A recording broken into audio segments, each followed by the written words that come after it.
What's up, everybody? We are on TWIG 118. We've got myself, Joe Kim, aka Deep Gaming Value, glued to the moon, right, Eric? Anyway, well, we also have Adam Telfer, Eric Kress, and we have a special guest host taking the place of Mishka Katkoff for this week, Ninel Anderson. And before we jump into updates, Ninel, can you tell us a little bit more about yourself and kind of what you do in the games industry? Of course. Well, first of all, thank you so much, guys, for inviting me. It's such a pleasure. I've been full of a Rovio podcast, and especially when you had that podcast episode with the Epic CEO and your numbers skyrocketed. I was like, yay! Super happy to see that.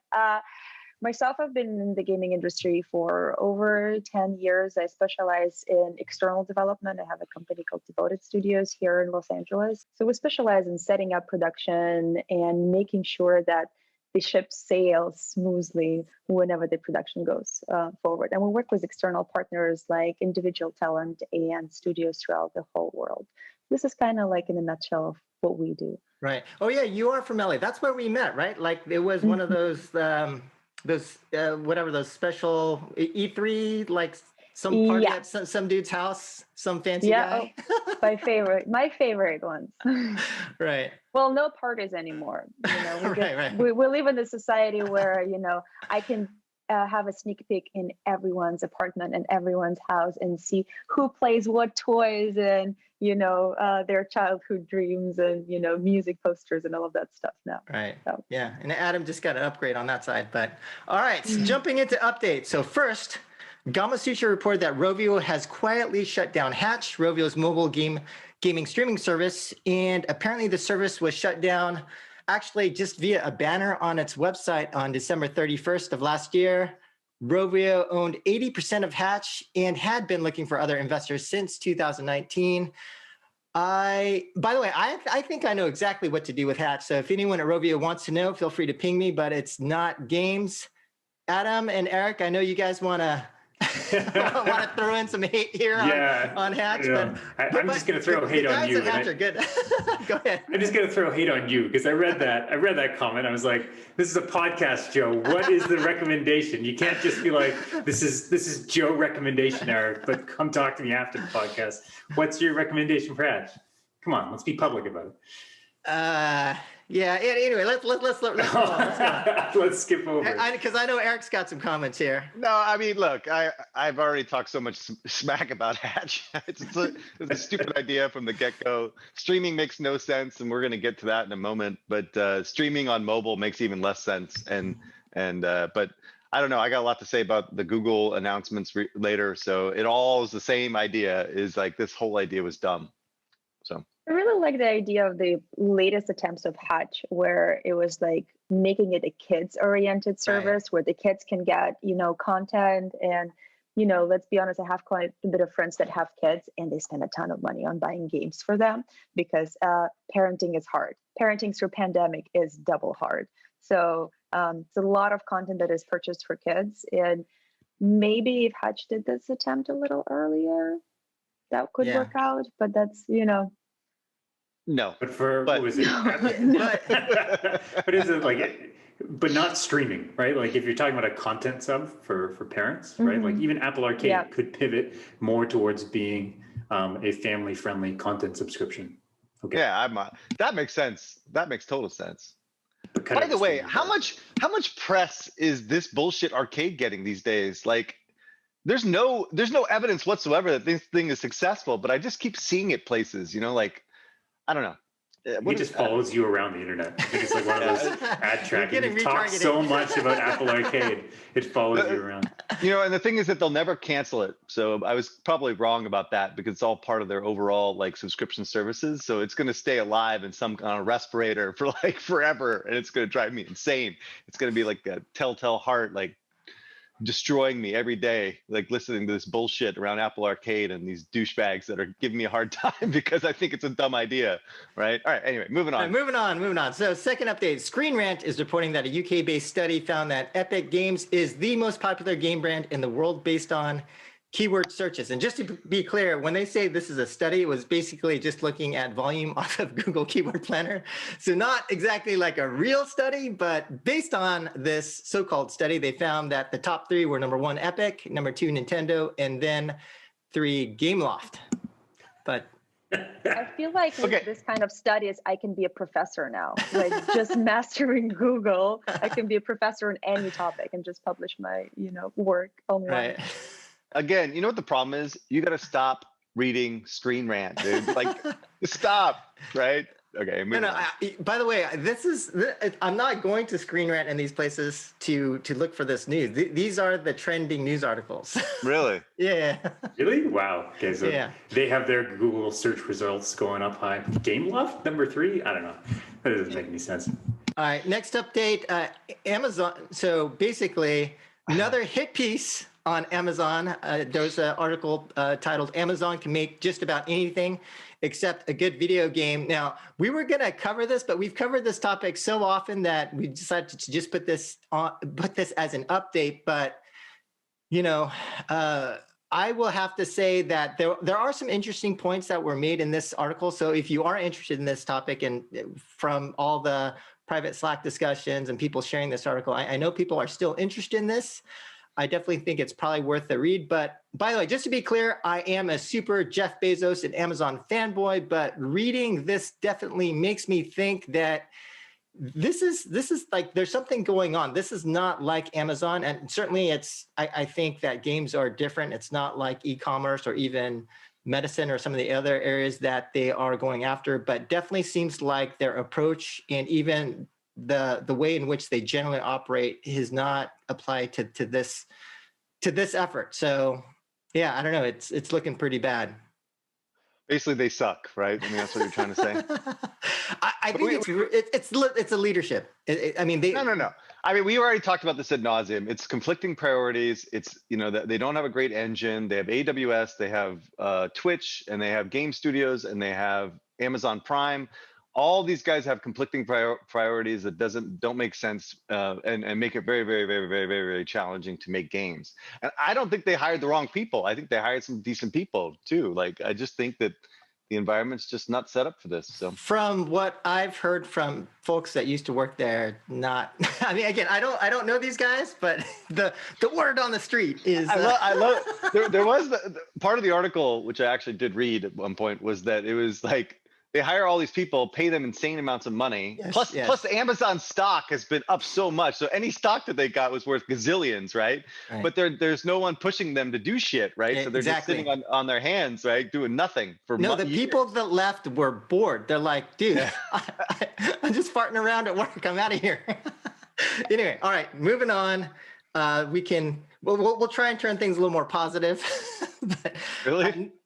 Next update. So Stillfront has announced the acquisition of Moonfrog and is announcing entering the Indian market. The structure is a little bit interesting, actually. So it's an acquisition that will take place in potentially 4 tranches.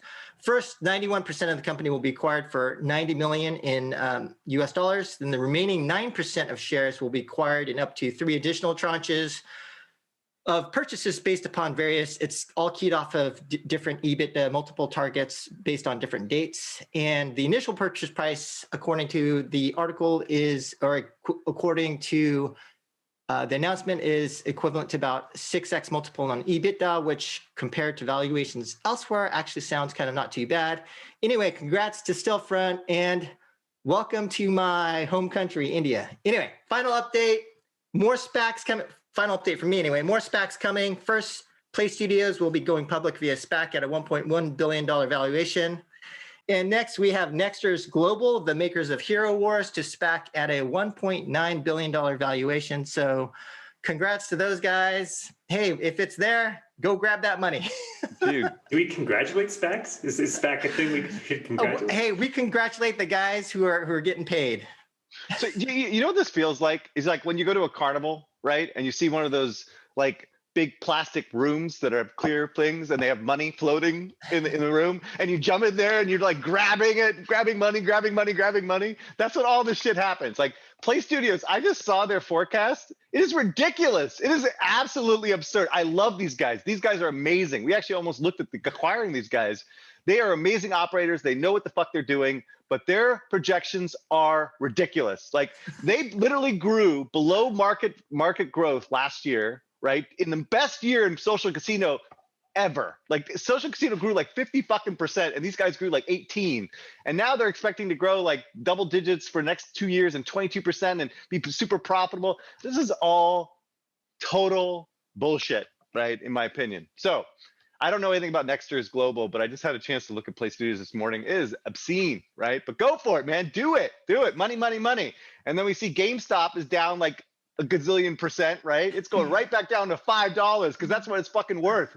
Full stop, right? So anyway, buyer beware. Be careful out there. Stay away from fucking Reddit and stock research. Well, it definitely feels like the best year for raising money and going IPO because all the investors are pumped with video games because if we look at the industry in general, and I bet you guys covered that in general in the podcast of so many investors are going after gaming companies with whatever projections they have, how many users they have. And, I'm personally pleased because Nexters are from, Eastern Europe and having more companies, joining like Playrix and all that other groups of people that, promoting the region and creating, workforce and decent salaries for the people there. I'm happy. If there isn't finally opportunity for video game companies to rise and be accepted in the general business industry, not like what are you doing there? You're a bunch of indies or game developers doing some creative content, who cares? Now it's a serious business to be in. So and speaking about Playrix, I think the brothers were also early investors in Nexters Global, so it seems like there's some kind of relationship there as well. Well, maybe they're going to Thailand and Playrix is going to Thailand as a free trip as well. And that, I don't know. Next article. Let's talk about Supercell, Eric's favorite topic. So they celebrate another unicorn, reporting Sensor Tower. They've passed $1 billion with Brawl Stars. Note, I don't know why they keep doing this, but they're reporting gross revenue, not net revenue. So this is actually 700 million. So not as sexy, but that's the way that they report it. But this was their second grossing title after Clash of Clans for 2020. So it's still very, very impressive. And a big reason for this was the release in China in June and likely got some tailwind in 2020 due to COVID. This obviously is an amazing milestone, which is incredible considering, I think, the scrutiny and criticisms I think it had since launch, including from myself. Like, I believe this thing wouldn't even launch if we remember back to the soft launch. And you know what? I've never really launched a game that's remotely this successful. So I have to give huge kudos to this team for the persistence to get through this, right? To even reach 700 million. So it's gotten here in such an unorthodox way, right? Like its RPI is the lowest in its portfolio, roughly about $2.60. And its revenue, if you look at it, is basically just a cascade of shark fins. And whereas kind of in a strong service world, you should see stacking revenue growing over time. They've managed to get this revenue through live content requirements as well as growth initiatives through the time. So I think the question now is, can they really reach 1 billion in net revenue during 2021? Because I think the shark fins have mostly been created by these types of growth initiatives like going into China or Korea. But each one decays right back down to their baseline pretty quickly. And I don't really see many more avenues to grow. So right now it's really all down to their service, whether they can increase their baseline. I'm still personally very skeptical on this game's live model. And I think it just shows the cracks of Supercell's culture. But I've been so wrong on this team so many times. So it's hard to count them out. Moving forward to Game Pass. So Game Pass just went through a milestone. They hit 18 million subscribers at the end of January. So this is just one more thing that I was actually wrong on that I should come clean. So it's 18 million now, 15 million about 4 months ago, and 10 million 8 months ago in April. So overall, this looks like it's working, right? It's stacking subscriptions at a great pace. And it looks like there was a hockey stick of growth through 2020. Although these, say, last 4 months, you can say have been a little bit slower in terms of growth. And this is even after the Bethesda acquisition, which, you know, I would have expected to accelerate. But with 18 million subscribers now, and assuming they can sustain this type of growth through 2021, they've already really reached a point where subscriptions are paying for all the new content needed to feed the sub. So if you do some like basic math, if we assume that they make about $10 in net revenue per sub per month, that's just a complete speculation. So, you know, kill me if I'm wrong here. But 18 million for that, that's roughly 2 billion or more in revenue.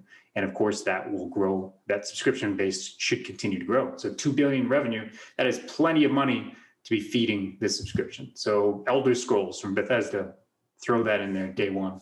Risking sales of that is definitely worth it if you can continue to grow the subscriber base.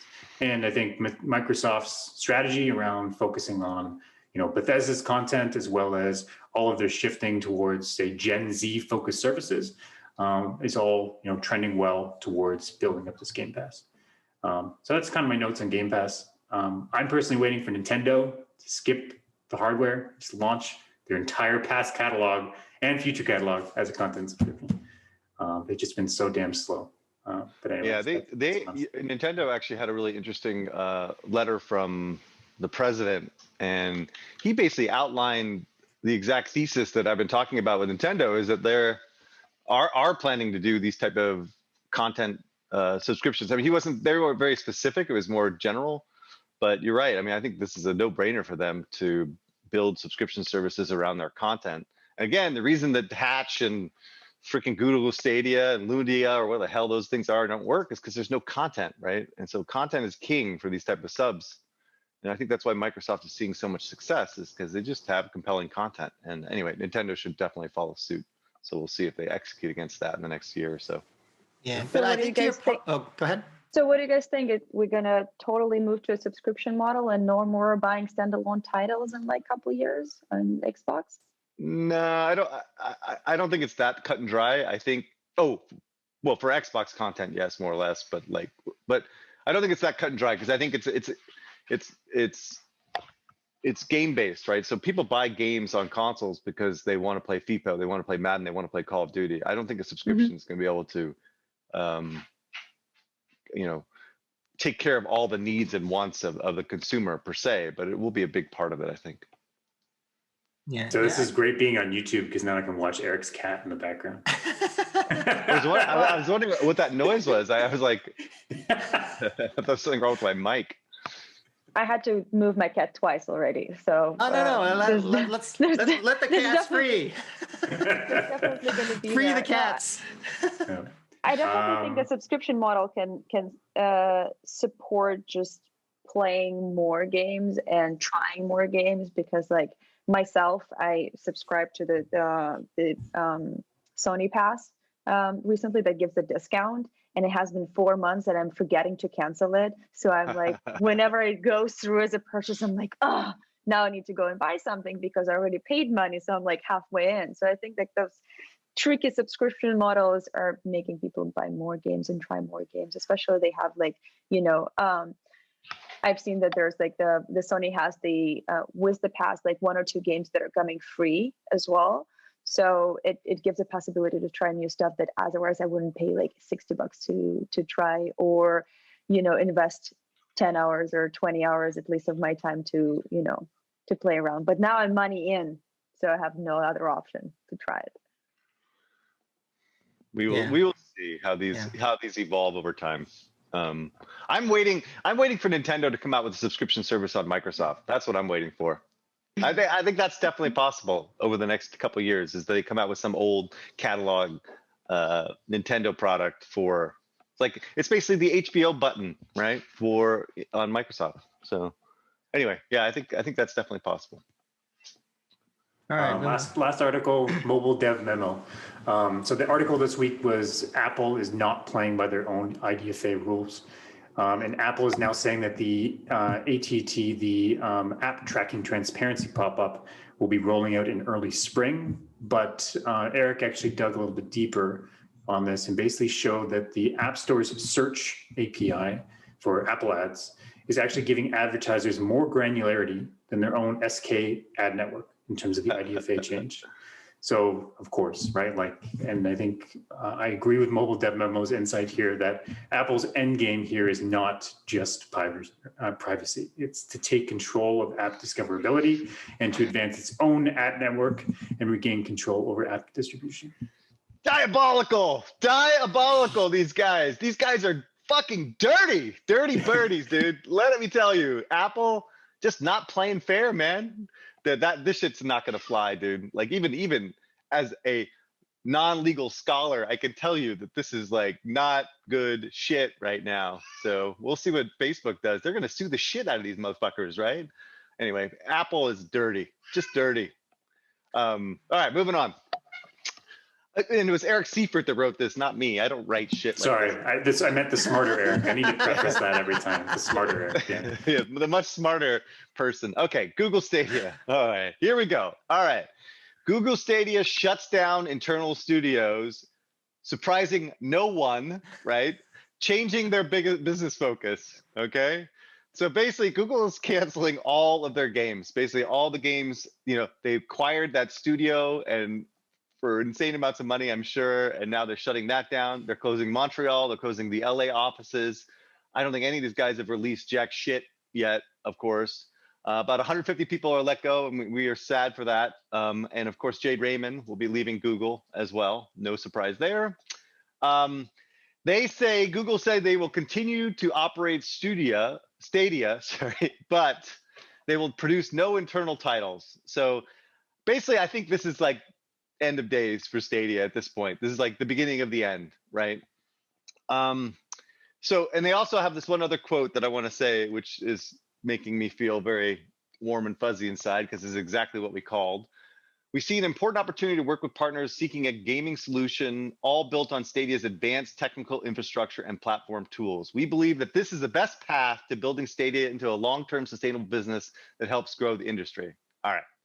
Basically what this is saying, they are white labeling this motherfucker and allowing publishers to do whatever the hell they want with it, all right? So we were right on this one, right?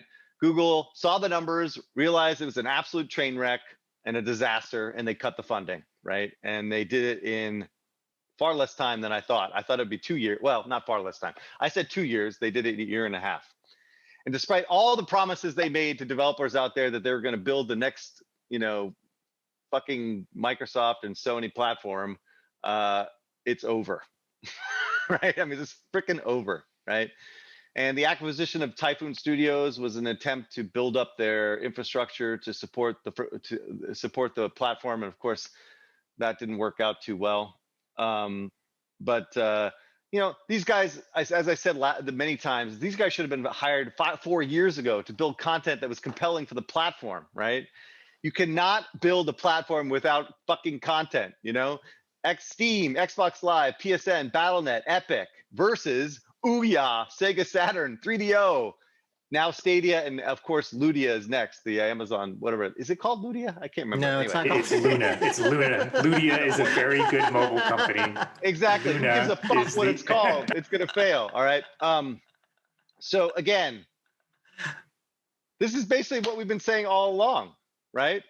The tech is going to get packaged up, handed over to the developers, and they're going to make their freaking platforms and things. So overall, Stadia was always a fucking dumb idea. All right. It was basically a product without a market. And this is what we've been saying. And for all those people that I've heard on freaking the Slack channel saying that 5G is going to save fucking streaming, give me a fucking break. Okay. It's not a compelling service. It's not a compelling offering. The game was over before it began because it's far more compelling to play on your console than it is to play on Stadia, right? Full stop, right?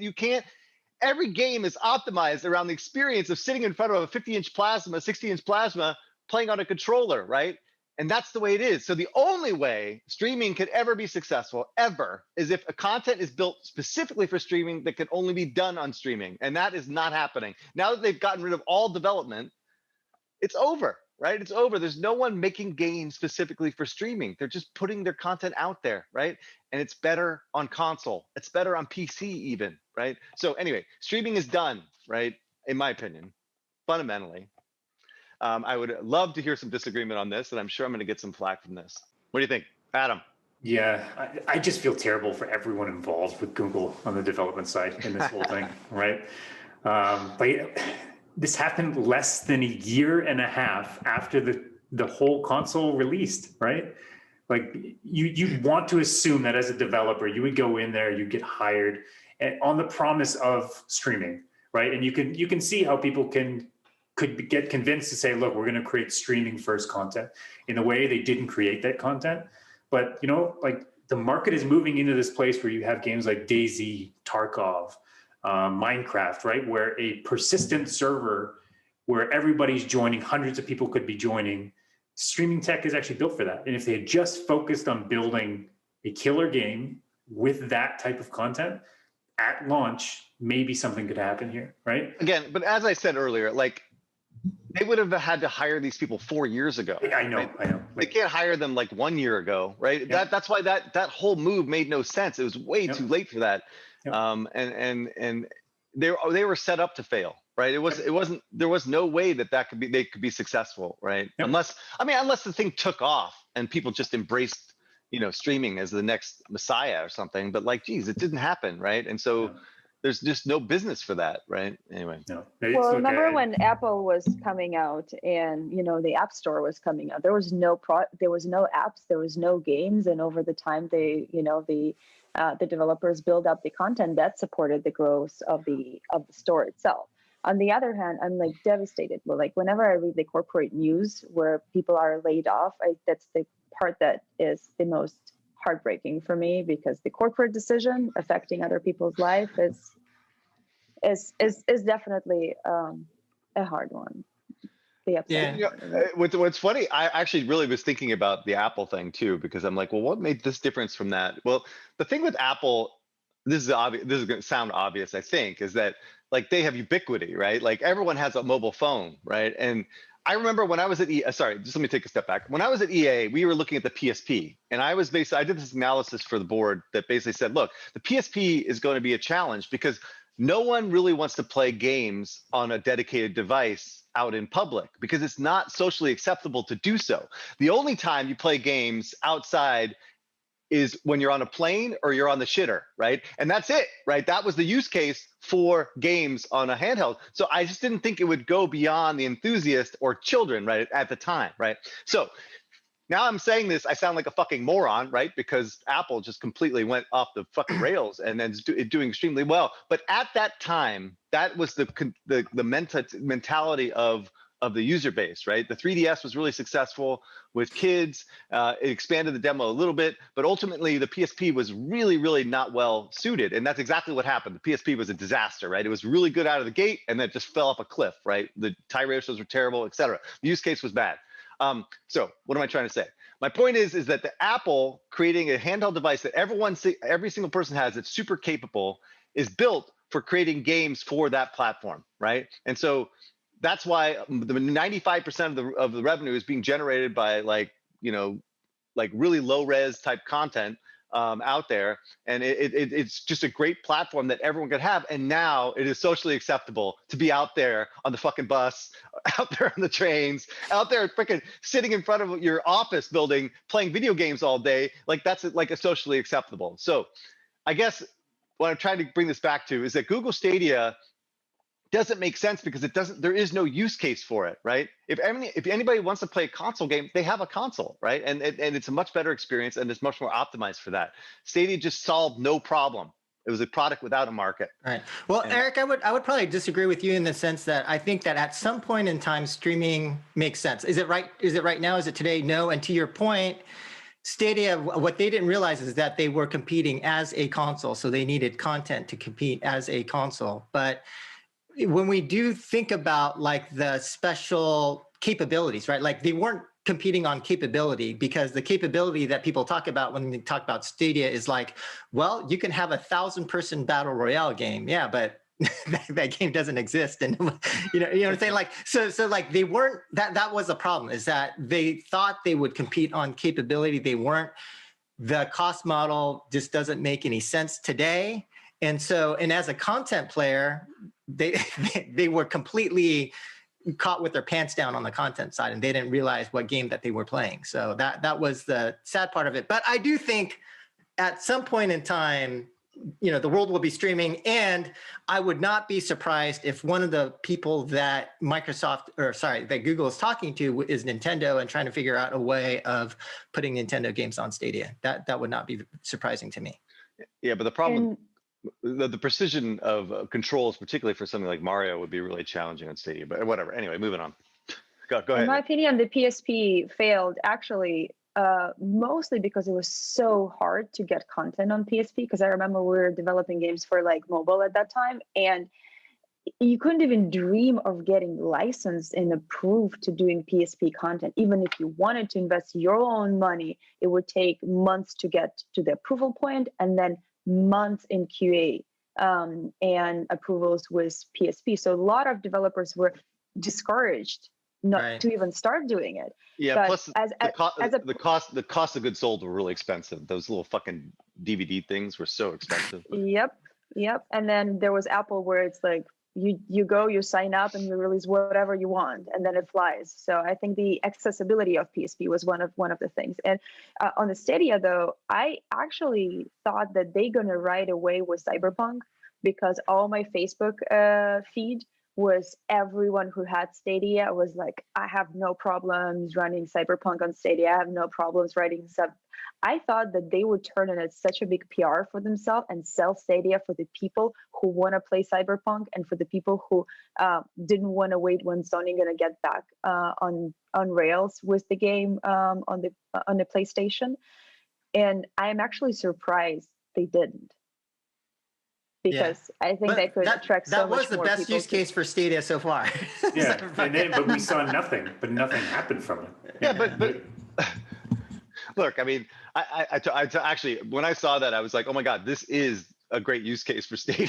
Right? I mean, exactly. I have to admit, if you want to play on console, like the only way to do it is on Stadia. But the problem is the barrier to entry is too high, right? What do you have to pay, like $100, $120 just for the privilege of actually paying $60 for a game that's kind of broken, right? So like, or that's perceived to be broken, So the entry is really. Yeah, but how much is the Sony PlayStation to buy? Like, you can't even buy the PS5 if you want to play on it, right? So it's even more than Stadia itself. Shit didn't work on PS5 either, frankly. I mean, like, but whatever. Anyway, I'm not gonna bag on CD Projekt. The stock's back down to $60 or whatever. Anyway, I am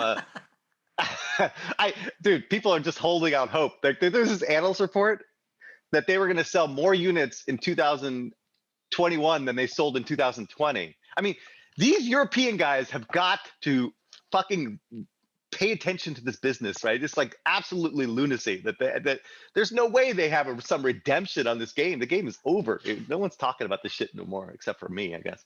But all right, moving on. Okay, so next news article. So gambling apps are coming to Google Play Store in the US and 14 other countries. And so The Verge is reporting that Google's Play Store will now allow gambling apps in the US and 14 other countries. Currently, gambling apps on Google Play are only allowed in 4 countries: Brazil, France, Ireland, and the UK. And the new rules that allows this greater access will start on March 1st. And just looking at the Google Play Center developer program policy preview, it seems Google is allowing basically 4 types of gambling products. First is online casino games, second, sports betting, third, lotteries, and finally, daily fantasy sports. And based on my reading, looks like betting with apps like Skills won't be allowed. So Eric, you were right on that. I know we had that little private discussion about that, but according to the preview policy docs, quote, "For all other apps which do not meet the eligibility requirements for gambling apps noted above, we don't allow content or services that enable or facilitate users' ability to wager, stake, or participate using real money, including in-app items purchased with money, to obtain a prize of real-world monetary value." All right, so Eric, I think you can relax. Doom scenario on Skills is still valid. What do you guys think? I think the stock is still up like 10% on this bullshit, but yeah, I think what they're talking about is actually with companies that have legal gaming licenses, right? I think, anyway. Skills doesn't have any of that, right? They're under the radar because they're basically claiming that there has nothing, that they are all skill-based and obviously and not luck-based, right? So What I actually am a little bit more concerned about is that Google's kind of changing their tune about gambling in general, right? You know, I honestly, I don't have many hangups in the world, right? And I am not the most moral person, I'll be honest. But gambling has always fucking bugged me. I don't know what it is about it, but it really just, I don't really see the value of society of gambling. I think, you know, it's a free country. You can do whatever the fuck you want with your money.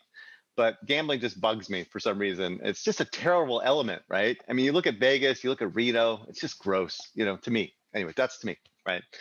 You're against the stock market. Yeah, exactly, yeah. And I think part of it's because I have a really addictive personality, and whenever I go to Vegas or Reno, I become a fucking degenerate, you know? Like, I'm so into it. My eyes are like the size of saucers when I look at this fucking casino and this blackjack table, right? I'm fucking, it's just gross, you know? I don't like what I become when I go to these casino things. So, but I don't really like the idea of legalizing gambling in any form in the US. And I know that's probably an unpopular opinion, but I don't know, it just annoys me. I mean, it's not as bad. I mean, it's almost as bad as advertising. It's probably worse than advertising. Advertising is bad, but this is worse. So anyway, that's my take on this. So I don't know why Google is getting all like softer on this fucking gambling thing. I thought they were going to hold their own, but I guess not. My personal opinion on gambling is scary if it goes on phones, because a lot of people have addictive personality, and for a lot of people it can, you know, for a lot of families it is a crazy effect that now can be not regulated, and people can be sitting at their phone with no work and just gambling all their money out. So I don't know, this kind of stuff is scary for me. Yeah, I remember. Oh, go ahead. I remember Willie Brown when he was mayor of San Francisco. He put forth the idea of putting a casino out on Angel Island. Sorry, it's not Angel Island, but anyway, it's the island that's like near Alcatraz? Bay Bridge. No, not Alcatraz. But anyway, the point is, it's like the island right across the Treasure Bay Island. Bridge, the Bay Bridge, Treasure Island. Thank you. And dude, the outrage, the complete like utter like they just destroyed him on this issue. Like this was just never going to happen in the Bay Area. You know, I don't know that That's a good idea. I like that idea. Well, it's gonna be some destination, you know, like it's just some. I mean, San Francisco's hosed right now, so we need something to happen. Okay, yeah, you're Maybe not a casino. Yeah. right. Please It's don't. not what you need. Yeah. But one reason why they might be actually pursuing this is they might. So I don't know, speculation, but certainly I think the common view is that Google will follow Apple in terms of an IDFA deprecation type of initiative within the next 6 to 12 months. And so if they're potentially thinking that revenue may decline in other areas, they may be looking for new areas to try and increase revenue. So, you know, potentially has some impact there. The other thing to Ninel's point, Ninel, right? Is that how you pronounce it? Sorry.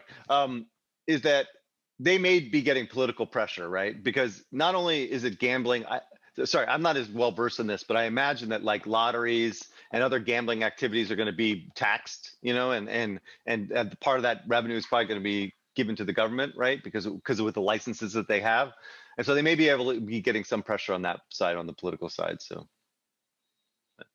I'm not really too sure. All right, last article. Yeah, last article. So we're reviewing Epic Games Stores 2020. So this article is by Master the Meta, which definitely sign up for if you have not, their weekly newsletter. And it covers the metrics which Epic posted on their own blog. So if you read their blog, Epic's blog, they threw out a whole bunch of vanity metrics, 160 million PC customers, 56 million MAU in December, and 700 million in consumer spend through 2020. And then, of course, the big KPI, 5.5 million followers on Instagram. Definitely. Wow, they threw that in there. Yeah. But what was good was Master the Meta, of course, went back to this and say, okay, let's look at the real numbers. Okay, so accounts went up from 108 million in 2019 to 160 million in 2020. MAU is 56 million, but that is actually a decline from summer 2020 of 61 million. And that's compared to Steam's 120 million, which, to be honest, half of Steam's MAU is pretty good considering the size of the shop. But it is inflated with Fortnite's MAU. But of course, Steam's is also inflated with Dota and CSGO's MAU. And I don't really feel like MAU is a good stat to compare against the stores. What would be better is we look at game units sold, we look at revenue per month, we look at monthly unique customers. for storefront metrics.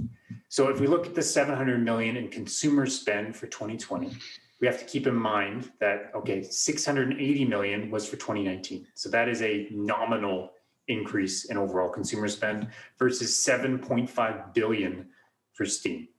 And third-party revenue on Epic is roughly about 40%, reporting by Master the Meta, of the store's total 2020 revenue. So that's roughly about 280 million.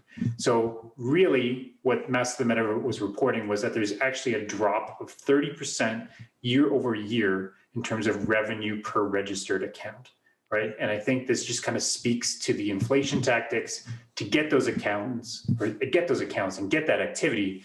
These aren't real customers, and that's how we're measuring. That's how they're kind of inflating those metrics. So the Epic Games Store really has not grown all that much through 2020. I think that's my takeaway. And that's despite what we've seen with COVID and all of the tailwinds that came from that. And that's despite them purchasing a lot of great exclusive titles and despite launching free games, including Grand Theft Auto 5, which was a crazy spree, I think, in the fall. So overall, I think this still remains a thorn in Steam's side.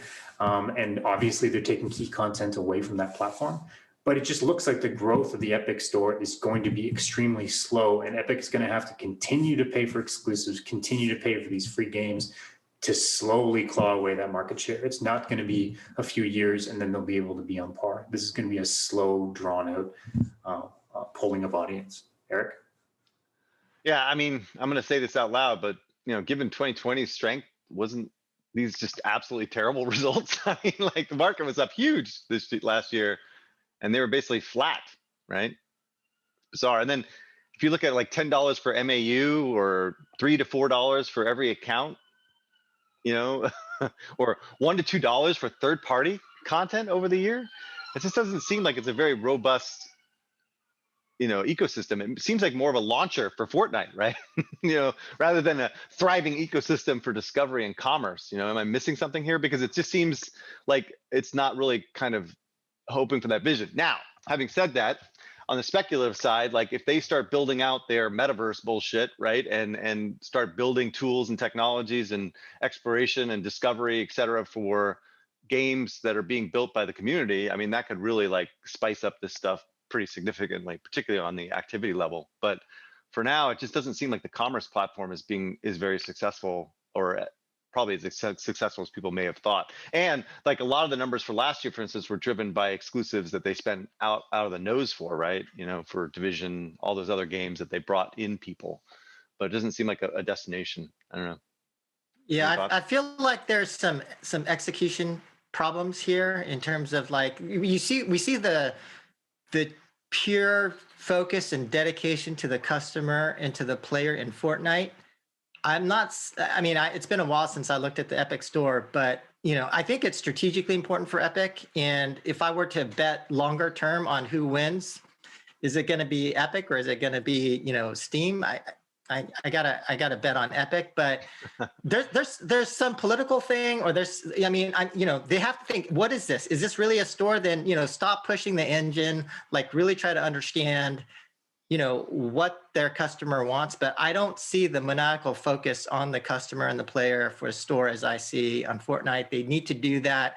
I think they probably should shake it up a little bit in terms of who's got control over the store experience personally. But I don't know. But over time, I think they're going to win.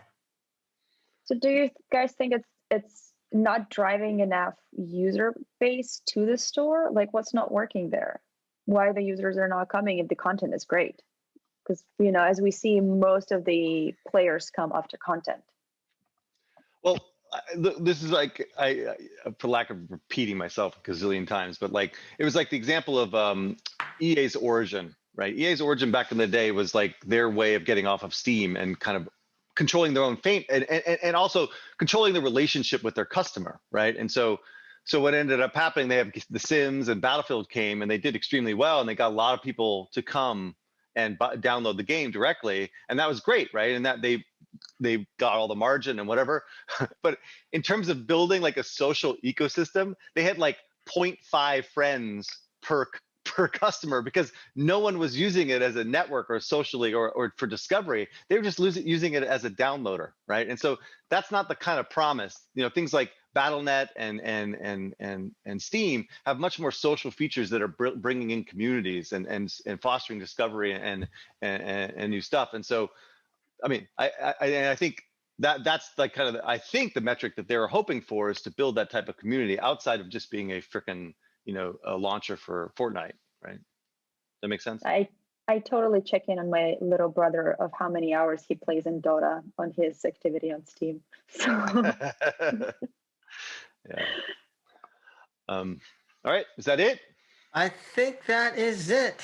I apologize. I was a little feisty this morning because I'm in excruciating pain. My 49-year-old body could not handle my 2-hour ride across the Golden Gate Bridge, and so I have this knee tendonitis that is killing me right now. And so I'm squirming around like a little boy that needs to go pee. But anyway, hopefully I'll be better next week, and so I won't be so feisty. But everyone have a good week. Yeah, Ninel, any final message for our audience?